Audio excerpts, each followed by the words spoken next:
YouTubers, and welcome to another Doctor Who action figure review.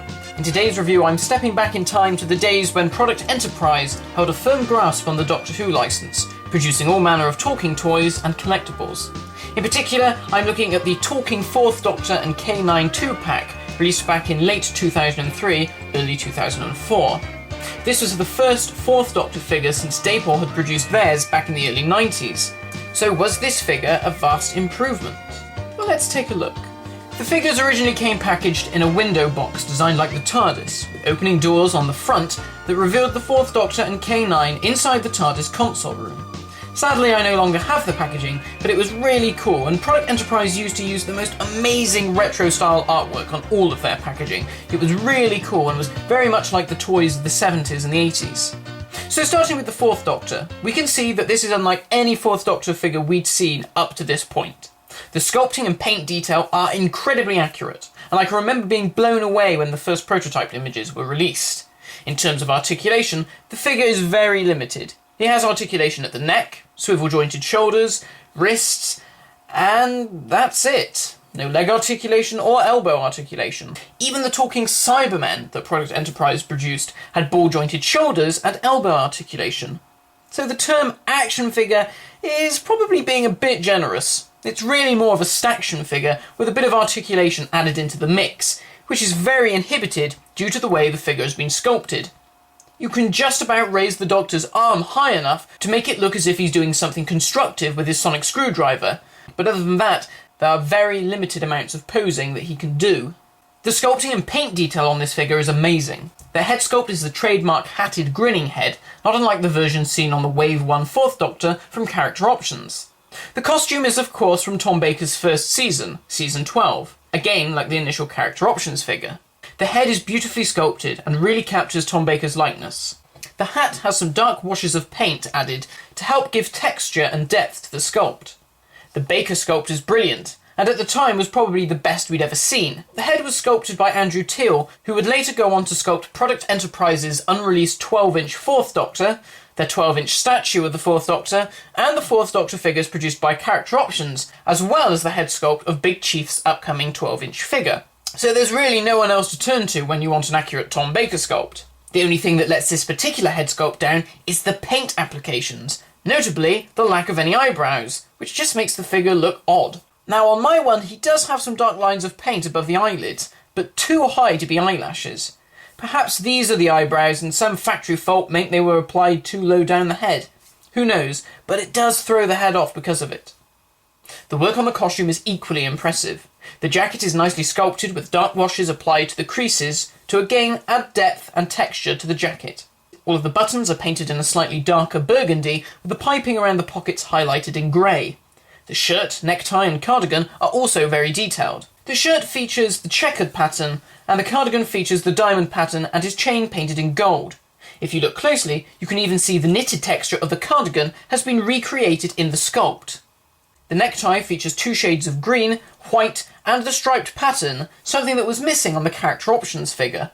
The trousers also feature some excellent sculpting, with the texture of the fabric captured in the sculpt and highlighted with darker washes of paint. The sculpt of the shoes are also very good. Interestingly, the figure features a fabric piece to his costume. The scarf is knitted in wool.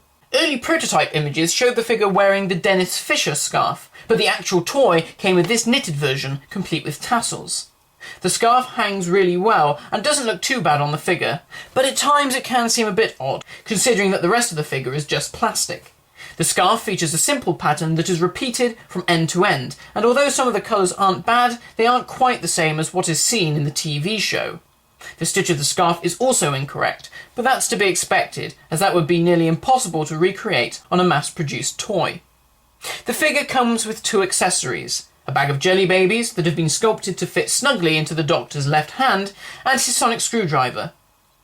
The jelly babies are nicely sculpted and painted, and look great in the Doctor's hand. The sonic screwdriver, however, lacks detail. No red around the emitter or anything like that. It also won't stay in his hand. The damn thing falls out constantly. It's too loose. I've blue tacked mine into place to save losing the damn thing. The main thing about this figure is the talking feature. A small button on the Doctor's back activates the talking feature, and a small hole in his chest allows the sound to travel out clearly. The Doctor has 6 phrases, 5 of which are sourced from the Ark in Space, and the other from Robots of Death. My mind is beginning to work. It's entirely due to my influence, of course. You mustn't take any credit.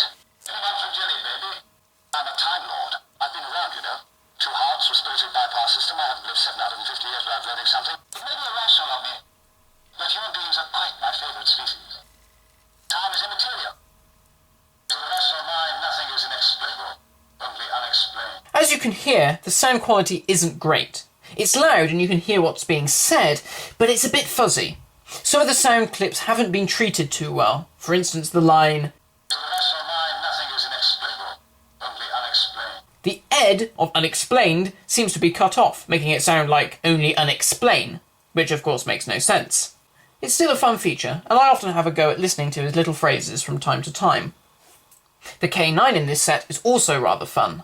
The sculpt is excellent, with some very nice details, such as the pattern on the collar, the handle at the front, the control panel, and the ears and tail.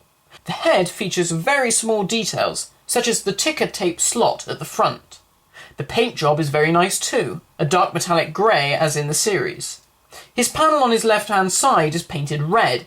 This is unusual, but pictures from shooting of The Invisible Enemy show this to be present, although I personally prefer the dull grey.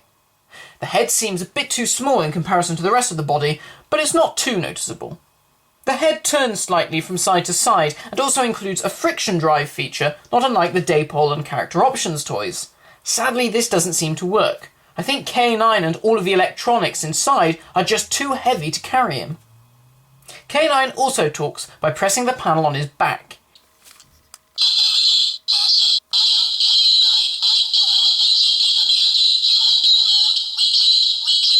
Again, the sound isn't great quality, but it works better on K9. The voice, from what I remember, isn't actually John Leeson, but an impersonator who does a very good job. So overall, this is a rather fun set of figures. Okay, so they're not really action figures, but they're impressive figurines with just a few little nitpicks. At the time, this was the best representation of the 4th Doctor on the market. In comparison, the Character Options version is superior in terms of its excellent range of articulation, and the sculpting is very impressive, even at a smaller scale. At the time, I loved this toy, but I was rather gutted that I couldn't really play with it, especially as there were no other figures in the same scale. However, I did try, and the Doctor looks great alongside other figures in the line. I was disappointed that none of the other Doctors got made, as they would have made for a really awesome set of figurines. This is definitely worth a look if you can get hold of one, especially in the box. The figures originally retailed at £29.99. I hope you enjoyed this review, guys. Thanks for checking out the blog, and I hope to have more exclusive reviews coming soon. Thanks for watching, and I'll see you next time.